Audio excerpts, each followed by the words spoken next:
Hello everyone, welcome back to our channel ETC Education. We will continue our first chapter of class 11 history, which is writing and city life. This is the third part of this chapter. Previous lectures में हम urbanisation के significance को समझ चुके थे और ये भी जान चुके थे कि किस तरह से मेसोपोटामियन सिविलाइजेशन में पॉपुलेशन इंक्रीज़ हो रही थी, नॉन एग्रीकल्चरल वर्क बढ़ रहे थे और सिस्टम ऑर्गेनाइज वे में काम करना स्टार्ट हो चुका था। आज के लेक्चर में हम मेसोपोटामिया के सदर्न रीजन में टाउन्स के डेवलपमेंट को समझने की कोशिश करेंगे। सदर्न मेसोपोटामिया में सबसे पहले 5000 BCE में अर्बनाइजेशन की स्टार्टिंग मानी जाती है। मेनली 3 टाइप के टाउन्स डेवलप हुए थे: temple town, trading town and administrative towns. इस चैप्टर में हम केवल टेम्पल टाउन और ट्रेडिंग टाउन के डेवलपमेंट को ही समझेंगे। फर्स्ट हम देखेंगे टेम्पल टाउन को, क्योंकि टेम्पल टाउन टेम्पल्स की वजह से डेवलप हुए थे, इसलिए हमें टेम्पल्स के कंस्ट्रक्शन, डिटीज़, डेवलपमेंट और इम्पोर्टेंस को समझने की कोशिश करनी चाहिए। Let's start with our first topic of today's lecture, which is construction of early temples and development of kings. ऐसे लोग जिनके ओरिजिन के बारे में कोई जानकारी नहीं है, उन्होंने मेसोपोटामिया के कुछ सिलेक्टेड स्पॉट्स में टेम्पल्स का कंस्ट्रक्शन 5000 BCE में स्टार्ट किया। ये शुरुआती टेम्पल अनबेक्ड ब्रिक से बनाए जाते थे, जो कि देवी देवताओं के रहने की जगह होती थी। यह अर्ली टेम्पल्स ऑर्डिनरी पीपल के घरों की तरह 1 या 2 कमरों के ही बनाए जाते थे, जिनमें कोई कोर्टयार्ड भी अटैच नहीं होता था। टेम्पल्स में आउटर वॉल्स होती थी, जो कि पर्टिकुलर इंटरवल्स में मंदिर के अंदर और बाहर की ओर जाती थी। स्टार्टिंग टेम्पल्स केवल रिलीजियस एक्टिविटीज़ के लिए ही बनाए जाते थे। Gods and goddesses, temple God और गॉडेसेस के घर होते थे।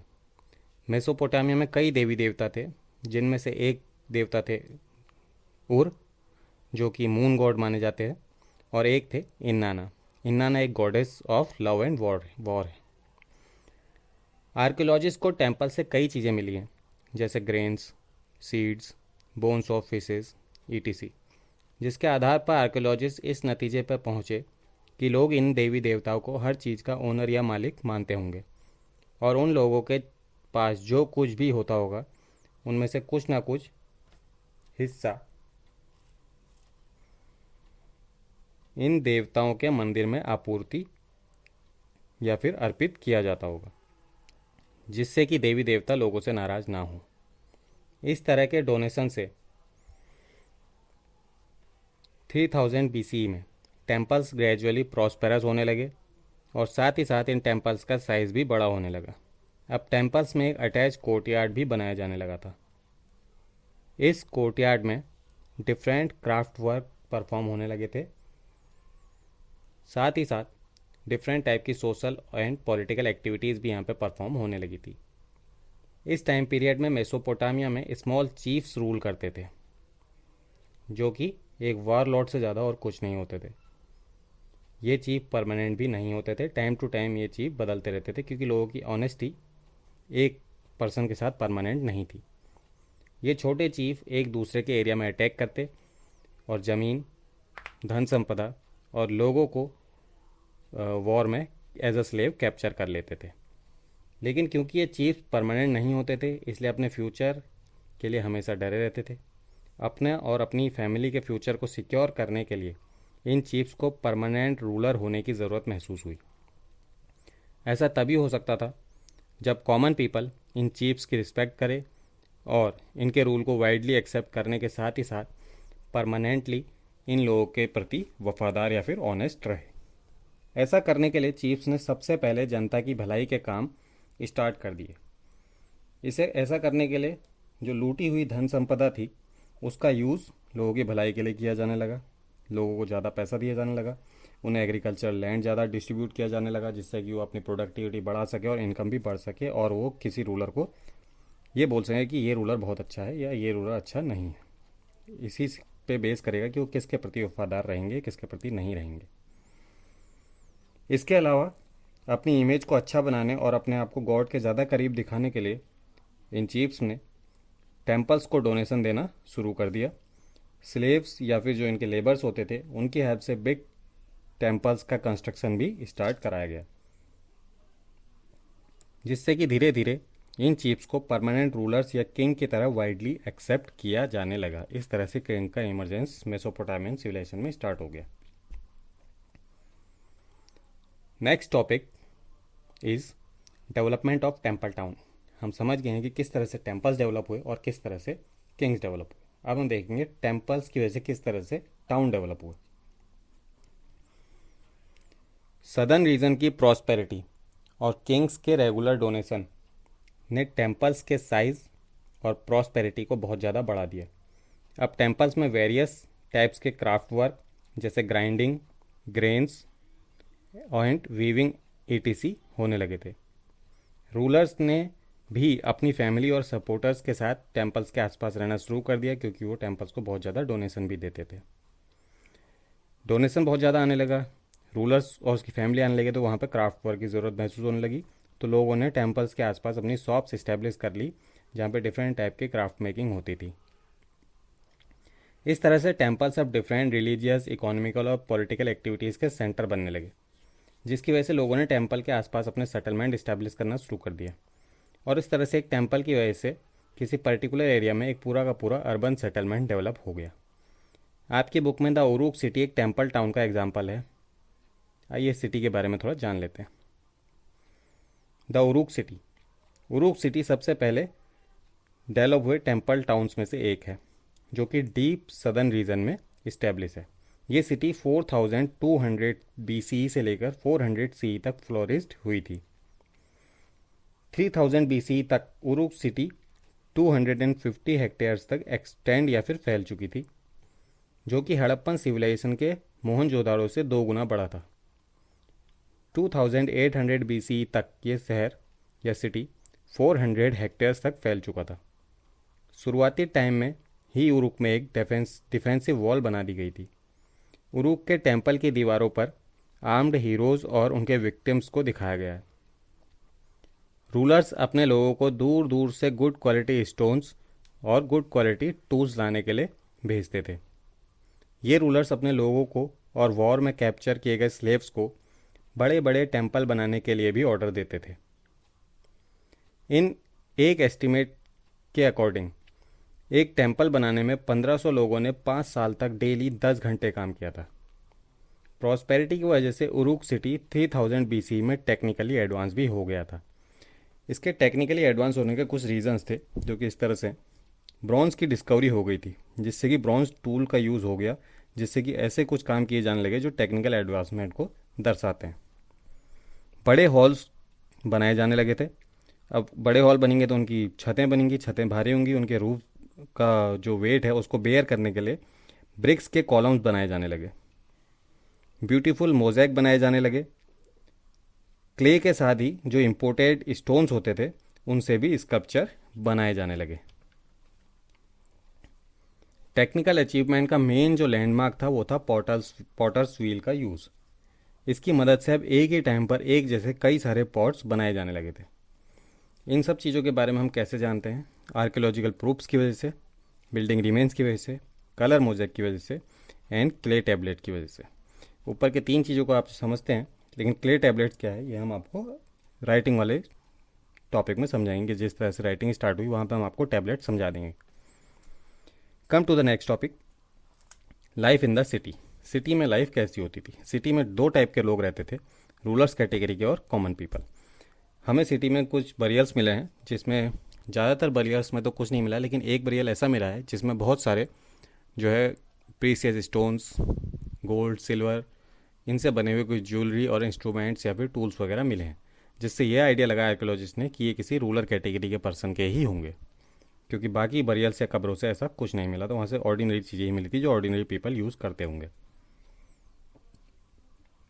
Let's see the family structure in Mesopotamian civilization. Mesopotamian civilization में फैमिली स्ट्रक्चर कैसा था? न्यूक्लियर फैमिली को इम्पोर्टेंस दी जाती थी। मैरिड सन अपनी वाइफ और बच्चों के साथ अपने पेरेंट्स के साथ रहता था। फादर फैमिली का हेड माना जाता था। Let's understand the rule of inheritance. Inheritance का रूल क्या था? शादी के बाद लड़की को पिता की संपत्ति से हिस्सा दिया जाता था। पिता का घर, जानवर, खेत आदि लड़कों को दिए जाते थे। शादियाँ कैसे होती थी? शादी करने के लिए लड़के को या लड़के के घर वालों को लड़की के घर वालों से इसकी इच्छा प्रकट करनी होती थी। लड़की के घर वाले एग्री करते थे, उसके बाद ही शादी हो सकती थी। जब लड़की के घर वाले एग्री हो जाते थे तो लड़के की फैमिली के लोग लड़की की फैमिली को गिफ्ट देते थे। शादी के दौरान गिफ्ट एक्सचेंज होते थे और दोनों ही परिवार के लोग एक साथ बैठकर भोजन करते थे। जब लड़की की मदर इन लॉ लड़की को ले जाने के लिए आती थी, तब लड़की का पिता लड़की को अपनी संपत्ति में से उसका हिस्सा देता था, जो कि नॉर्मली धन या फिर जेवर वगैरह होते होंगे। Let's see the construction of house in Mesopotamian civilization और सिटीज़। मेसोपोटामियन सिटीज़ में घरों का कंस्ट्रक्शन कैसा होता है? 1930s में मेसोपोटामिया के उर नामक एक सिटी में सिस्टमेटिक एक्सकेवेशन शुरू हुआ था, जिससे हमें मेसोपोटामियन सिटीज़ में हाउस का कंस्ट्रक्शन कैसा होता था इसकी कुछ इन्फॉर्मेशन मिल जाती है। उर एक अर्बन सेटलमेंट था जो कि उरुक की तरह ही डीप साउथ में इस्टेब्लिश था। उर सिटी उरुक सिटी से साइज़ में छोटी थी। उरुक सिटी 4200 BCE में डेवलप या फिर इस्टेब्लिश होना शुरू हुई थी, जबकि उर सिटी 3800 BCE में डेवलप हुई। सिटीज़ में घर इरेगुलर शेप के प्लॉट्स में बनाए जाते थे। जो प्लॉट्स का शेप था वो रेगुलर नहीं था, कोई ट्रायंगल था, कोई रेक्टेंगुलर था, कोई सर्कुलर प्लॉट भी थे। सिटीज़ का कंस्ट्रक्शन, रोड्स और ड्रेनेज सिस्टम हड़प्पन सिविलाइजेशन की सिटीज़ की तरह प्री प्लान्ड या फिर डेवलप नहीं था। छतें अंदर की ओर झुकी होती थी, जिसमें connected clay pipes rain water को कोर्टयार्ड में बड़े सम्प्स में डिपॉजिट कर देते थे। गलियों का लेवल टाइम टू टाइम ऊपर उठ जाता था, क्योंकि लोग अपने घरों से कूड़ा सीधे स्ट्रीट में फेंक देते थे, और जब उनके ऊपर से बैलगाड़ियाँ वगैरह या फिर लोग गुजरते थे तो वो हार्ड होकर के स्ट्रीट के लेवल को ऊपर उठा देता था, जिसकी वजह से लोगों को अपने घर के थ्रेशोल्ड भी ऊपर उठाने पड़ते थे। सनलाइट खिड़की की जगह दरवाज़ों से अंदर जाती थी, जो कि कोर्टयार्ड की ओर खुलते थे। इस वजह से लोगों के कमरों में प्राइवेसी रहती थी, वहाँ कोई ताक झांक नहीं हो सकती थी। घरों के बारे में कुछ अन्य अंधविश्वास भी मेसोपोटामिया में फैले हुए थे, जिसे सुपरस्टिशन बोला जाता है। मेसोपोटामियन सिटीज़ में लोग ये मानते थे कि ऊंचा उठा हुआ थ्रेशोल्ड वेल्थ लेकर आता है। अगर घर का फ्रंट डोर किसी और के घर की ओर ना खुले तो यह लकी माना जाता था। अगर घर का मेन डोर बाहर की ओर खुलेगा तो उस घर के मालिक की वाइफ अपने हस्बैंड के लिए दुखों का कारण बन जाएगी। ये कुछ सुपरस्टिशन मेसोपोटामियन सिटीज़ में फैले हुए थे। सिटीज़ में सेमेट्री सिस्टम भी होता था। कुछ बरियल्स ऑर्डिनरी हाउस के फ्लोर्स में मिले हैं। इसके अलावा सिटीज़ में एक ऐसी जगह भी होती थी जहां रूलर्स और कॉमन पीपल दोनों की ही कब्रें मिली हैं। Let's come to our next topic, which is a trading town in a pastoral zone, मारी। मारी सिटी ट्रेडिंग टाउन का एक बेस्ट एग्जाम्पल है, जो कि 2000 BCE में डेवलप हुआ। सबसे पहले इसकी लोकेशन के बारे में देख लेते हैं। आप मैप में देख सकते हैं कि ये सिटी सदर्न मेसोपोटामिया में उरुक और उर की तरह डीप साउथ में नहीं, बल्कि यूफ्रेट्स के ऊपर की ओर कम प्रोडक्टिव प्लेन्स रीजन के पास इमर्ज हुई। यहाँ पर एग्रीकल्चर और हर्डिंग दोनों ही तरह की एक्टिविटी होती थी, लेकिन जो सबसे मेन एक्टिविटी थी वो थी ट्रेडिंग। ऐसा क्यों था? क्यों मारी एक ट्रेडिंग टाउन के रूप में डेवलप हुआ, देख लेते हैं। मेसोपोटामिया के डीप साउथ को नॉर्थ में सीरिया, टर्की, लेबनान आदि जगहों से कनेक्ट करने के लिए जो रिवर थी वो थी यूफ्रेट रिवर। अब यूफ्रेट रिवर की प्राइम पोजीशन पे एक जगह थी मारी। सीरिया, टर्की और लेबनान से आने वाले would, copper, tin, oil, wine और वेरियस गुड्स मारी से होकर ही साउथ के रीजन में पहुंचते थे। सामान से लदी बोट्स को मारी में रोका जाता था और सामान का 1/10 पार्ट एज अ टैक्स रख लिया जाता था, जिसकी वजह से मारी ट्रेडिंग एक्टिविटी का सेंटर बन गया और लोगों ने यहाँ रहना शुरू कर दिया, जो कि धीरे धीरे एक टाउन में डेवलप हो गया। नेक्स्ट टॉपिक है कम्युनिटीज़ इन मारी। मारी की मेन कम्युनिटीज़ थी एकेडियंस, एमोरिट्स, असीरियंस एंड अरामेंस। ये कम्युनिटीज़ मेसोपोटामिया के वेस्टर्न डेजर्ट रीजन से प्रॉस्पेरस सदर्न रीजन में लेबर्स, हर्डर्स और हायर्ड सोल्जर्स के रूप में आते थे। ग्रेजुअली ये कम्युनिटीज़ प्रॉस्पेरस हो गई और मेसोपोटामिया के सदर्न रीजन में ही सेटल हो गई। इनमें से कुछ ने पॉलिटिकल पावर भी गेन कर ली। मारी के रूलर्स एमोरिट्स कम्युनिटी के थे। एमोरिट्स कम्युनिटी के होने के साथ ही साथ ये लोग लोकल गॉड्स को भी अपनी ही गॉड्स की तरह रिस्पेक्ट करते थे। एमोरिट्स ने local god Dagan, the god of steppe का टेम्पल भी बनवाया था। इस तरह से हम कह सकते हैं कि मेसोपोटामियन सिटीज़ डिफरेंट सोसाइटीज़ और कल्चरल बैकग्राउंड के पीपल के लिए खुली हुई थी। हालांकि सिटी में सभी को वेलकम किया जाता था, लेकिन साथ ही साथ मेसोपोटामियन सिटीज़ में रूलर्स सभी पर नज़र भी रखते थे। जाहिर है ये सब सिक्योरिटी रीज़न की वजह से था। Our next topic is value of cities in Mesopotamian civilization. Different communities के लोग मेसोपोटामियन सिटीज़ में एक साथ रहते थे। ये लोग अपनी सिटीज़ पर बहुत गर्व करते थे और इनके लिए इनकी सिटीज़ की बहुत ज़्यादा वैल्यू होती थी। अगर कभी इनकी सिटीज़ डिस्ट्रॉय भी हो जाती थी वॉर या किसी और रीज़न की वजह से, तो भी ये लोग अपनी सिटीज़ को कविता और कहानियों में याद रखते थे। ऐसा ही एक एग्जाम्पल है गिलगमेश एपिक।